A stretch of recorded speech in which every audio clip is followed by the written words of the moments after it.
Assalamualaikum warahmatullahi wabarakatuh. Selamat pagi, salam sejahtera untuk kita semua. Perkenalkan, nama saya Adelia Putri Maharani, mahasiswa Universitas Terbuka. Yang terhormat Bapak, Ibu hadirin sekalian, puji syukur kita panjatkan kehadirat Tuhan Yang Maha Esa, karena atas limpahan rahmat-Nya kita dapat berkumpul di pagi hari ini dalam keadaan sehat walafiat. Saya mengucapkan selamat datang di acara yang sangat berharga ini. Pada kesempatan kali ini, melalui sosial media ini, saya ingin berbagi pandangan dan semangat tentang bagaimana kita sebagai generasi muda dan pembelajar jarak jauh dapat berperan aktif dalam membangun masa depan bangsa. Jika kalian sedang scroll di media sosial ini, mungkin kalian sedang minum kopi di cuaca yang panas, atau mungkin kalian sedang berjalan-jalan di kota-kota besar yang cukup sibuk.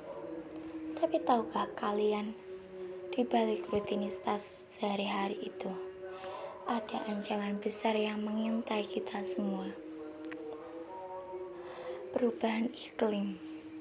Hari ini, mari kita bahas kenapa kita harus bertindak sekarang sebelum banjir menghanyutkan rumah kita, sebelum penyakit iklim membuat kita sakit, dan sebelum masa depan anak cucu kita hilang. Ini bukan sekedar postingan, ini panggilan aksi untuk kita semua. Mari kita mulai dengan pertanyaan yang sederhana. Apakah kalian siap menghadapi dunia di mana banjir datang tanpa peringatan, panas terik menjadi rutinitas, dan kesehatan kita terancam oleh penyakit yang semakin sering muncul?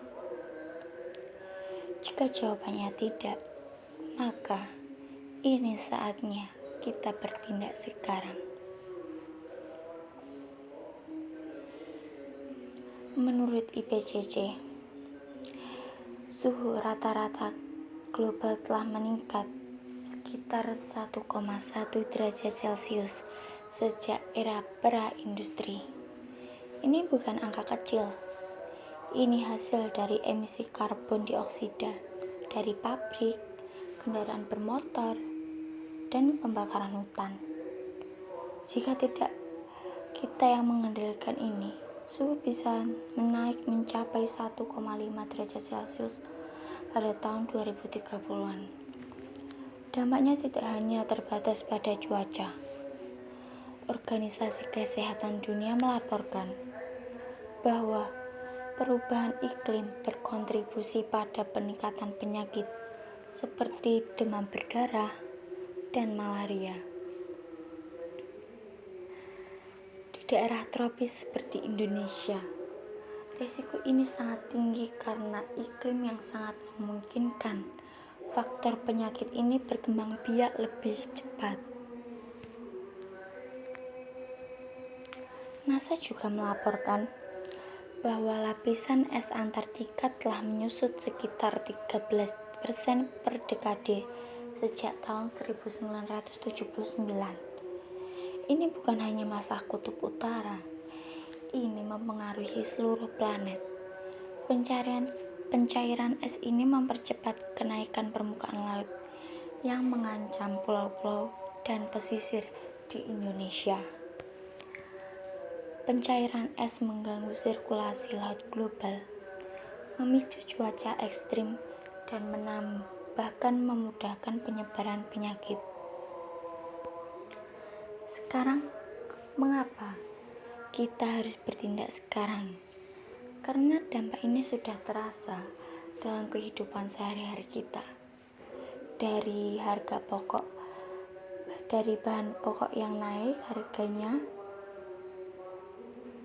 akibat kekeringan, hingga biaya kesehatan yang membengkak karena penyakit iklim. Perubahan iklim mempengaruhi ekonomi, kesehatan, dan kesejahteraan kita.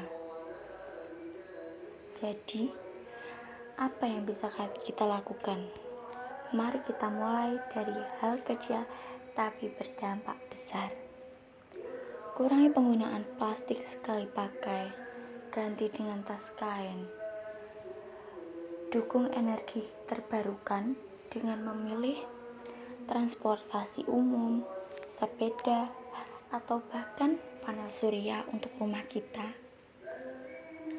Berpartisipasi dalam kampanye lingkungan lokal seperti aksi bersih pantai atau penanaman pohon di kota. Setiap tindakan kita berkontribusi pada pengurangan emisi karbon secara kolektif. Bayangkan jika ribuan mahasiswa di Indonesia mulai kampanye, kita bisa menginspirasi jutaan orang.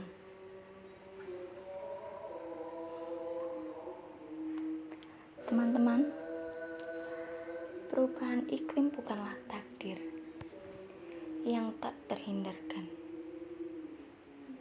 Ini adalah tantangan yang bisa kita atasi dengan aksi bersama.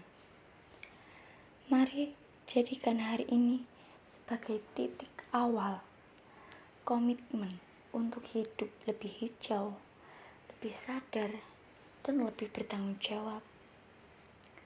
Mari mulai sekarang, karena bumi butuh kita.